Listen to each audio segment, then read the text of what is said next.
নমস্কার বন্ধুরা, তিথিনিতাস ফুড লাইফে আপনাদের সকলকে স্বাগত জানিয়ে নিয়ে এসেছি আবার একটি নতুন রেসিপি। আজকের রেসিপি হলো খেজুরের পায়েস। খেজুরের পায়েস বানানোর জন্য নিয়ে নিয়েছি এখানে 1 বাটি খেজুর, আর রয়েছে কিছুটা কিশমিশ, রয়েছে এখানে ময়দা, 1 বাটি ভেজানো সুজি, রয়েছে 1 বাটি এখানে চিনি, আর সাথে নিয়ে নিয়েছি এলাচ। তো প্রথমে যেটা করব, আমি খেজুরগুলোকে বীজটাকে ছাড়িয়ে নিচ্ছি। খেজুরের বীজটাকে ছাড়িয়ে টুকরো করে নেব। এবার আমি খেজুরের বীজটাকে ছাড়িয়ে টুকরো করে নিয়ে নিচ্ছি। আর এদিকে একটি পাত্র নিয়েছি, পাত্রের মধ্যে আমি ভেজানো সুজিটা দিয়ে দিলাম। ভেজানো সুজিটা দিয়ে দেওয়ার পরে এখানে দিয়ে দেবো আমি ময়দা। তো 1 কাপ মতো ময়দা আমি রেখেছি, তো এখানে 1 কাপ মতো ময়দা আমি দিয়ে দিলাম। দিয়ে একটু হাতের সাহায্যে নাড়াচাড়া করে কড়াইতে একটু ঘি দিয়ে এটাকে একটু গরম কড়াইতে নেড়ে নেব।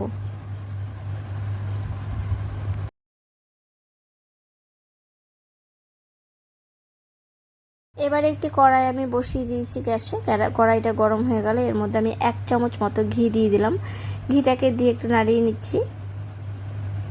এবারে ঘি গরম হয়ে যাওয়ার পরে খুন্তির সাহায্যে পুরো কড়াইয়ের গায়ে ঘিটাকে লাগিয়ে নিব। দিয়ে এবারে মেখে রাখা সুজি ময়দাটাকে দিয়ে কিছুক্ষণ আমি নাড়াচাড়া করব যতক্ষণ না শুকিয়ে আসছে। তো যতক্ষণ না শুকনো হয়ে আসছে সুজির আর ময়দাটা, ততক্ষণ আমি এভাবে নাড়াতে থাকবো। তো বেশ শুকনো শুকনো হয়ে গেলে এবার এটাকে আমি নামিয়ে হাতের সাহায্যে একটু মুথে নেব।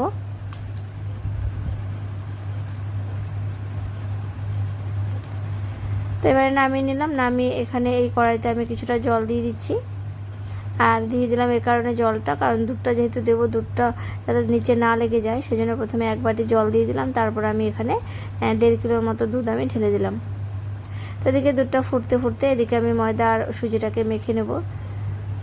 তো এই যে একদম ঠান্ডা ঠান্ডা হয়ে গেছে। তো এবার আমি এটাকে ভালো করে হাতের সাহায্যে একটু মেখে নেব। খুব সুন্দরভাবে একদম নরম করে মেখে নিতে হবে। নিয়ে তারপরে এই একটা ডোয়ের মতো তৈরি করব। তারপরে ডো থেকে অল্প অল্প করে আমি চষির আকারে কেটে নেব।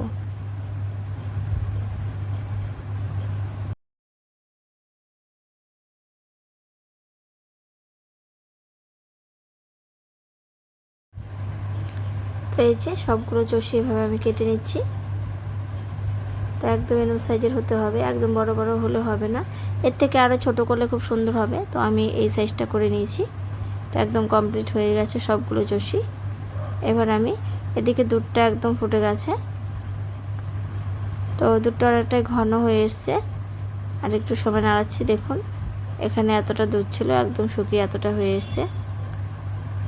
এবার আরও কিছুক্ষণ আমি জাল দিচ্ছি। দিয়ে এর মধ্যে আমি 2টা এলাচ এখানে টুকরো করে দিচ্ছি। তো এলাচগুলোকে ছিঁড়ে ছিঁড়ে দিলাম। দেওয়ার পরে এর মধ্যে আমি চষিগুলোকে দিয়ে দেবো। চষিগুলো দিয়ে কিছুক্ষণ আমি ফুটতে দেবো। চষিটা একটু সেদ্ধ হয়ে এলে এবার আমি এর মধ্যে দিয়ে দেবো চিনি। তো এখানে আমি 4 চামচের মতো চিনি দিচ্ছি, যেহেতু বড় চামচ এটা। তো সেই চামচ দিয়ে আমি 4 চামচ চিনি দিচ্ছি। দিয়ে আরও কিছুটা সময় নাড়িয়ে নিলাম। এবার আমি খেজুর আর কিশমিশটাকে দিয়ে দিলাম। টুকরো করে রাখা খেজুরটাকেও আমি দিয়ে দিলাম, সাথে এখানে কিশমিশটাও দিয়ে দিলাম। দিয়ে আরও কিছুটা সময় আমি একটু রান্না করব। তো একদম ঘন হয়ে আসলে এটাকে আমি নামিয়ে নিচ্ছি। তো রেডি হয়ে গেল খেজুরের পায়েস। তো এবার আমি নামিয়ে নিচ্ছি।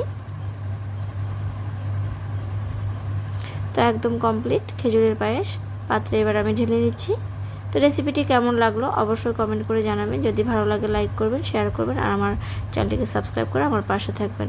আর আমার চ্যানেলে নিত্য নতুন রেসিপি পেতে অবশ্যই পাশে থাকা বেল আইকন প্রেস করবেন, তাহলে আমার চ্যানেলে নিত্য নতুন রেসিপি আপনারা পেয়ে যাবেন। তো সবাই সুস্থ থাকবেন, ভালো থাকবেন। আমি আবার নতুন রেসিপি নিয়ে হাজির হয়ে যাব। তো ততক্ষণের জন্যে টাটা।